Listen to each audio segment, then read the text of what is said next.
अच्छा सर, बिस्मिल्लाहिर्रहमानिर्रहीम, रब्बि इश्रह ली सदरी वयस्सिर ली अमरी। सर ये जो कॉन्सेप्ट है ये बड़ा अहम कॉन्सेप्ट है, ठीक है ना, जो आपको न सिर्फ यहाँ बल्कि IS 8 के तहत हर जगह जो है आपको काम आएगा जहाँ चेंज इन मॉडल या चेंज इन पॉलिसी एप्लीकेबल होगा।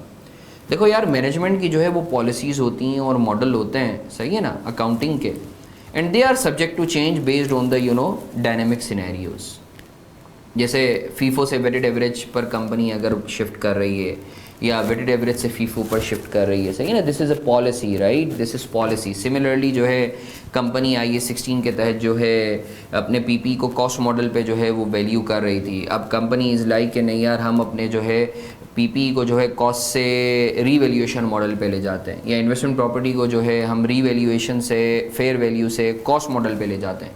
तो change in model can happen ना, राइट, पत्थर पे लकीर तो नहीं है। तो सर सवाल ये पैदा होता है कि क्या हमें IFRS इस चीज़ की इजाज़त देता है कि आपने एक दफ़ा अगर पॉलिसी या कोई भी मॉडल ऑप्ट कर लिया तो क्या IFRS इस चीज़ की इजाज़त देता है कि आप उस मॉडल या पॉलिसी को चेंज कर सकते हो, या वो पत्थर पे लकीर हो जाता है?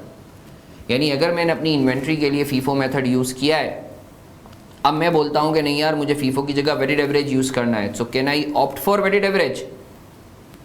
या मैंने अपने PP को कॉस्ट मॉडल पे रखा है, अब मैं बोलता हूँ नहीं यार मुझे कॉस्ट से रिवैल्यूएशन पर जाना है, so can I change this model? तो सर याद रखें स्टैंडर्ड स्टेट्स के by default once you have opted any policy और any model you can never change that. आपने कोई भी पॉलिसी या मॉडल आपने ऑप्ट किया है एक दफ़ा, तो आप उसे दोबारा चेंज नहीं कर सकते। यानी आप अगर फीफो पर हो तो आप फिर एवको पर नहीं जा सकते अनलेस इन दोनों में से कोई एक सिनेरियो हो और के साथ है। या तो local law prohibits use of current policy, जो आपका लोकल लॉ है वो बोलता हो कि भाई आपने अब करंट मॉडल यूज़ नहीं करना। कल गवर्नमेंट ऑफ पाकिस्तान की तरफ से जो है एक नोटिस या SCCP या स्टेट बैंक की तरफ से आ जाता है कंपनीज़ के लिए कि भाई वो कंपनीज़ जो इन्वेंट्री में डील करती हैं वो फीफो मेथड यूज़ नहीं कर सकती। तो फिर तो आपके पास कोई ऑप्शन नहीं है कि आप एवको पे शिफ्ट हो। You have got no other option but to shift to AVCO, सही है ना। या कल जो है आपकी गवर्नमेंट ऑफ पाकिस्तान या SCCP जो है अनाउंस करती है कंपनीज़ के लिए कि भाई कंपनीज़ जो हैं अब से अपने PP को या अपने एसेट को या इन्वेस्टमेंट प्रॉपर्टी को जो है कॉस्ट पे नहीं रख सकती। अब लोकल लॉ नहीं मना कर दिया तो you have got no other option but to shift to other model. अगर तो लॉ का मसला नहीं है तो मैनेजमेंट दूसरा सिनेरियो जिसमें मैनेजमेंट जो है पॉलिसी या मॉडल चेंज कर सकती है वो ये है कि मैनेजमेंट ये जस्टिफाई कर दे कि भाई जो नया मॉडल है वो पुराने से बेहतर है, जो नया मॉडल है वो एग्जिस्टिंग से बेहतर है। सर फॉर एग्जाम्पल मुझे आप लोग बताओ कि एक मैनेजमेंट अभी करंटली कॉस्ट मॉडल यूज़ कर रही है। अब मैनेजमेंट जो है वो फेयर वैल्यू या रीवैल्यूएशन मॉडल पे जाना चाहती है, अज्यूमिंग लॉ कुछ भी नहीं बोल रहा, लॉ तो फेयर वैल्यू को इनकरेज करता है, लोकल लॉ। तो मुझे बताओ क्या मैनेजमेंट पॉइंट 2 की बेसिस पे जस्टिफाई कर सकती है कि भाई कॉस्ट मॉडल जो है फेयर वैल्यू के मुकाबले में जो है कम बेहतर है, या फेयर वैल्यू मॉडल जो है वो ज़्यादा बेहतर है as compared to cost model? मुझे बताओ। जी सर बिल्कुल, फेयर वैल्यू तो आपकी ट्रू पिक्चर पोर्ट्रे करता है।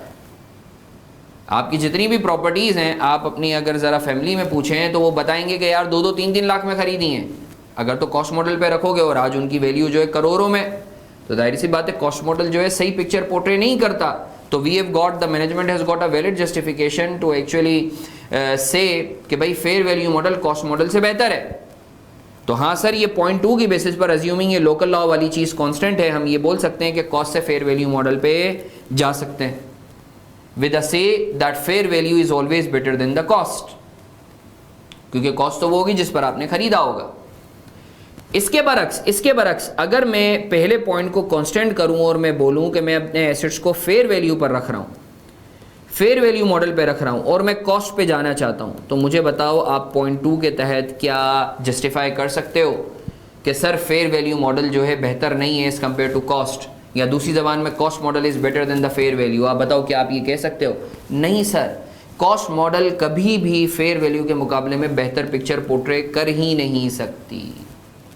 तो यही वजह है कि सर इन्वेस्टमेंट प्रॉपर्टी के अंदर जो चेंज इन मॉडल है वो कॉस्ट से फेयर वैल्यू पर तो अलाउड है, बट फेयर वैल्यू से कॉस्ट पर अलाउड नहीं है।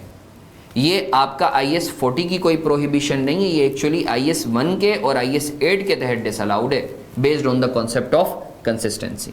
तो सर मैं उम्मीद कर रहा हूँ आपको ये चीज़ क्लियर है कि कंसिस्टेंसी का कॉन्सेप्ट क्या कहता है, और IS 40 के तहत आप कॉस्ट से फेयर वैल्यू पर तो जा सकते हो, बट आप फेयर वैल्यू से कॉस्ट पे क्यों नहीं आ सकते।